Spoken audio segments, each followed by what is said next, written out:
Two things most people throw away, banana peels and wood ash, can be turned into a free liquid fertilizer for your garden. Real science backs this up, but a lot of nonsense floats around the internet too, and today I'm separating one from the other so you know what actually works, what doesn't, and how to do this the right way. Banana peels are genuinely high in potassium. On a dry weight basis, potassium accounts for about 9.5% of a banana peel, according to peer-reviewed compositional research, and they also carry calcium, magnesium, manganese, iron, and zinc. Dry them out, and the NPK numbers land at roughly 0.6, 0.4, 11.5, which means that potassium reading is the standout. Here's where I need to be straight with you, though. About 80% of a fresh peel is water, and that drops the fresh weight NPK all the way down to 0.1 to 0.1 to 2.3. A bag of composted manure runs about 1 to 1 to 1, which puts fresh banana peels in perspective pretty fast. They aren't some magical superfood for your soil. What they are is a decent, free source of potassium and organic matter, and that's the honest truth. You may have come across claims online throwing around numbers like 42% potassium and an NPK of 25-42. That's flat out false. Zero nitrogen in living plant tissue is biologically impossible, and something that's 80% water cannot be 42% anything. Chemist Robert Pavlis and University of Florida researchers have both called this out, so don't repeat that number. Wood ash brings something different to the table entirely.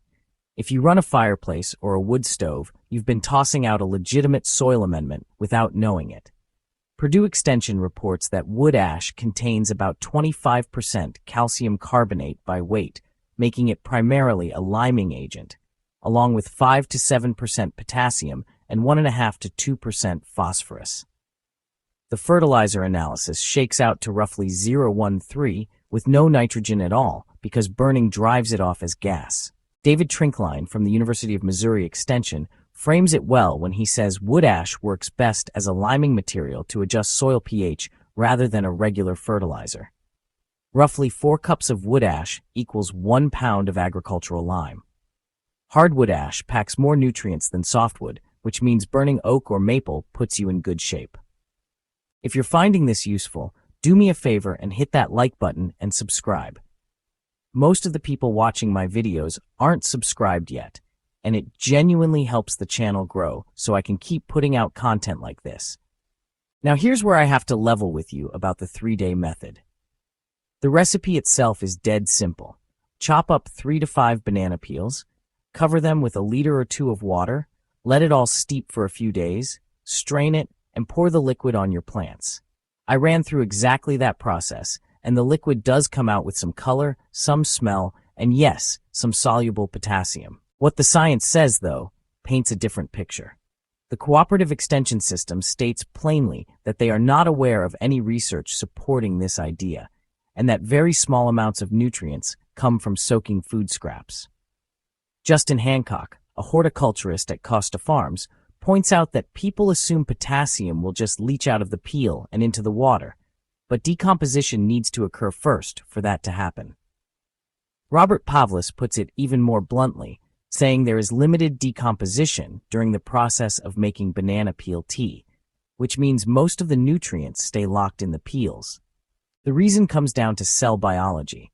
Potassium and other minerals sit trapped inside cell walls made of cellulose, lignin, and pectin, and those walls don't break apart in 3 days of sitting in water. A whole banana peel can take up to 2 years to fully decompose, which tells you how stubborn that structure really is. Composting over 8 to 12 weeks, vermicomposting over 4 to 8, or fermentation over 2 to 3 weeks is what actually unlocks those nutrients. A passive soak just doesn't get the job done. None of that means this is a waste of time. A 3-day banana peel soak does give you a mild, dilute liquid carrying some potassium, but it's not a replacement for fertilizer. Where things get more interesting is when you blend those peels first to rupture the cell walls before soaking, or better yet, compost them properly and brew a compost tea from the finished product. That's the real upgrade. And this is where wood ash enters the picture and the combination starts to get powerful. Adding wood ash to your banana peel mixture or directly to your compost pile introduces potassium, phosphorus, calcium, and trace minerals all at once, while also raising the pH of acidic soils, which is exactly what a lot of garden ground needs. You do need to know the limits, though. Wood ash belongs only on soils that test below about 6.5 pH, and you should never apply it around acid-loving plants like blueberries, azaleas, or rhododendrons. The Alabama Cooperative Extension warns that wood ash can push soil pH above 9.0, creating serious problems for most crops. One 5-gallon bucket per 1,000 square feet per year is a safe cap, and ash from treated, painted, or stained wood should never touch your garden because it can carry heavy metals and toxic compounds. Here's the bigger picture, and why I think this matters beyond any single garden bed. 24% of all municipal solid waste in American landfills is food waste, the single most common material there, according to the EPA, and that wasted food drives 58% of landfill methane emissions. On the other side of the equation, synthetic nitrogen fertilizer production and use accounts for approximately 5% of global greenhouse gas emissions, according to a 2023 study in Nature Food, and only 30 to 35% of the nitrogen fertilizer we spread actually gets taken up by plants.